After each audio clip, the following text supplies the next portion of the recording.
6 Secrets to Keep for Yourself After 60 to Protect Your Peace and Independence. Introduction. Reaching the age of 60 is not just a milestone, it's an achievement. After years of giving, working, raising a family, and navigating life's ups and downs, you've earned the right to peace, dignity, and autonomy. But sometimes, being too open with loved ones can lead to unintended stress, judgment, or even pressure. Wisdom isn't about saying everything. It's about knowing what to say, when to say it, and sometimes, when to keep it to yourself. Here are 6 powerful things you may want to keep private to protect your inner calm and live your golden years with freedom and grace. 1. Your financial details and plans. As we grow older, it's natural to want to be open and transparent with our loved ones, especially about something as important as finances. Many believe that sharing details about savings, retirement plans, investments, or inheritance will help avoid confusion later on. And while that intention comes from a good place, in reality, full financial disclosure can sometimes create more tension than peace. You might think, if I tell them everything now, they'll feel secure. But what often happens instead is a shift in the dynamic, from respect for your independence to subtle, or not so subtle interference. Family members may begin offering advice you didn't ask for, questioning your choices, or even pushing their own ideas of what you should do with your money. A vacation might be met with, "Are you sure you should be spending that much?" Or a new purchase might prompt, "Wouldn't it be better to save that for the grandkids?" Even when it comes from love, this kind of involvement can feel invasive, like your life is no longer entirely yours to manage. And unfortunately, in some families, money can awaken a different kind of interest. Long-lost relatives may suddenly grow closer, and conversations might start revolving more around your assets than your well-being. That's why it's not only okay, it's wise, to keep your financial details private. You are not being secretive. You are setting healthy boundaries. You've worked hard to build your financial future. You deserve the dignity of deciding how to use it without having to justify every choice. Wisdom tip. Share only when it's truly necessary, and only with those who've earned your trust, not just your love. 2.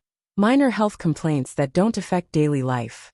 As we grow older, it's completely normal for our bodies to go through changes. A sore back after gardening, a restless night's sleep, or feeling more tired than usual after a busy day. These are common, expected signs of aging. They don't always indicate a serious problem, and most of the time, we know how to manage them ourselves. Naturally, we want to share our experiences with family.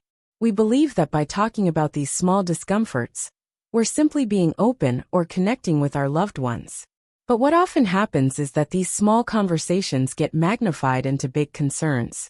A passing mention of a stiff knee might lead to repeated check-in calls, doctor appointments being scheduled without your request, or even suggestions that you stop doing things you enjoy, all in the name of worry or love. And while their intentions are kind, the result can be frustrating. You may begin to feel like others see you as fragile or incapable. You might even start to doubt yourself. Over time, this can slowly chip away at the sense of independence you've worked hard to maintain. It's important to remember, you know your body better than anyone else. You've lived in it for decades. You can tell the difference between a passing discomfort and something that requires real attention. Sharing serious or ongoing health issues is, of course, wise, especially when support is truly needed. But for everyday aches and pains, it's perfectly okay to keep them to yourself. You're not hiding anything. You're simply choosing not to turn every minor symptom into a major issue. Wisdom tip. Trust your instincts. Respect your autonomy. And remember, preserving your independence sometimes means quietly handling the small stuff your way. 3. Personal regrets from the past. As we grow older, it's natural to reflect on the choices we've made, the roads taken, and the ones left unexplored. We may catch ourselves saying things like, "I wish I had traveled more," or "I should have followed my dreams." While these thoughts can feel honest and even therapeutic, it's important to recognize how they might be received by those closest to us. To your family, especially your children or grandchildren, such reflections may be misinterpreted. A comment like, "I wish I hadn't given up my career," might be heard as "you weren't worth the sacrifice." Though unintended, these words can create emotional distance or even quiet resentment. What feels like harmless introspection to you may sound like rejection to someone else. Regret, when shared too openly, can also shift how others see you. They may start to view you as someone stuck in the past, rather than someone still living with purpose and presence. This perception might lead them to approach you with hesitation or emotional caution, robbing your relationships of their natural warmth. This doesn't mean you should bury your feelings. Instead, choose to hold those reflections with care. Share them selectively, perhaps in a journal, a meaningful conversation with a close friend, or in quiet contemplation.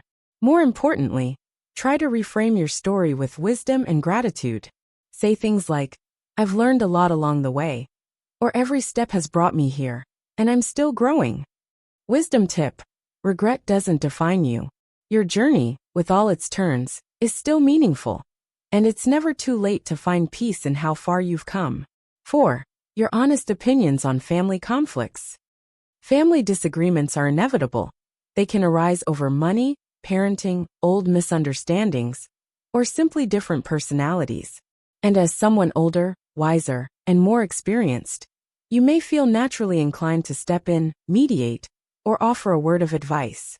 After all, you've seen a lot, and your intentions come from love. But here's the hard truth. Even the gentlest opinions can be misinterpreted, especially in emotionally charged situations. You might say something as simple as, "I think your brother means well," and suddenly you're accused of taking sides. Or you suggest a calmer approach, and it's taken as criticism. What you intended as support can end up fueling more tension. And sadly, that tension often gets directed back at you. I once heard someone say, "When you step into a storm, expect to get wet." That's exactly what happens when we involve ourselves too deeply in family conflict.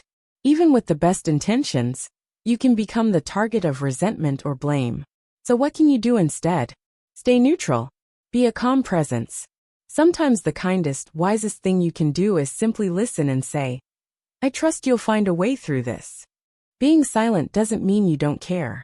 It means you care enough to let others learn and grow through their own process, just like you once did. At this point in life, your peace matters. You don't need to fix every fire. You just need to protect your heart from being caught in the middle. 5. Sharing too much about your estate or inheritance plans. As we grow older, it's natural to start thinking about how we want to leave things behind, how we'd like our assets to be divided, who should receive what, and how to avoid problems after we're gone. You might even feel tempted to have open conversations with your family about these matters, in the name of transparency or fairness. But here's something many of us learn the hard way. The more you disclose about your inheritance plans, the more complex your family dynamics can become. What begins as a thoughtful gesture can unintentionally lead to entitlement, comparison, and even conflict, especially when people start viewing your choices through the lens of what they feel they deserve. Sometimes, simply mentioning who might get the house, or how you plan to divide your savings can spark subtle competition or tension among loved ones. And once expectations are formed, they're hard to manage, especially if your plans later change. Talking too openly can also shift the focus from love and connection to financial gain. Instead of being seen as a parent or grandparent, you may start to feel like an estate being managed. That's not what you've spent your life building relationships for. Wisdom tip: the best thing you can do is work with a trusted financial advisor or estate planner to create a clear, legally sound plan. Keep your documents organized, choose a responsible executor, and only share essential information with those directly involved. And only when the time is right. Your peace of mind matters. And preserving the love in your family sometimes means keeping certain decisions private. Not out of secrecy, but out of wisdom and care. 6. Your future fears and anxieties. As we age, it's only natural for certain fears to quietly settle into the corners of our mind. Thoughts of declining health, the possibility of loneliness, losing independence, or wondering how much time we have left. These emotions are deeply human. We all experience them in some form, and acknowledging them is part of being honest with ourselves. But here's something we often forget. Not every fear needs to be spoken out loud, especially not to our children or grandchildren. While our loved ones care deeply, sharing too much of our internal worries can unintentionally burden them. They may begin to feel responsible for your emotional well-being, even when there's nothing they can do. What starts as a moment of honesty can turn into lingering guilt, anxiety, or even a sense of helplessness. You are still the emotional anchor of your family, even in your later years. When you appear overwhelmed by fear, your family may feel like they're losing the steady presence they've always relied on. That doesn't mean you should suppress your feelings, far from it. But it does mean choosing the right place, time, and person to express them. Wisdom tip: find a safe outlet for your emotions. A trusted friend, a counselor, or even a private journal can provide space for you to explore these thoughts without placing emotional weight on your loved ones. Processing your fears privately, or selectively, helps preserve peace in your relationships while allowing you the emotional space you need. Remember, your feelings are valid, but so is your right to protect your family's sense of ease. Sharing thoughtfully is a form of love, for both yourself and them. Conclusion: in this stage of life, peace isn't a luxury, it's your birthright. You don't need to explain your every decision or emotion. Some things are better held close to your heart, not out of secrecy, but out of self-respect. Ask yourself gently, is this something I need to share? Or is this something I can carry quietly with wisdom and strength? You've spent a lifetime caring for others. Now it's time to care for your peace, your joy, and your freedom. You've earned it. Now protect it.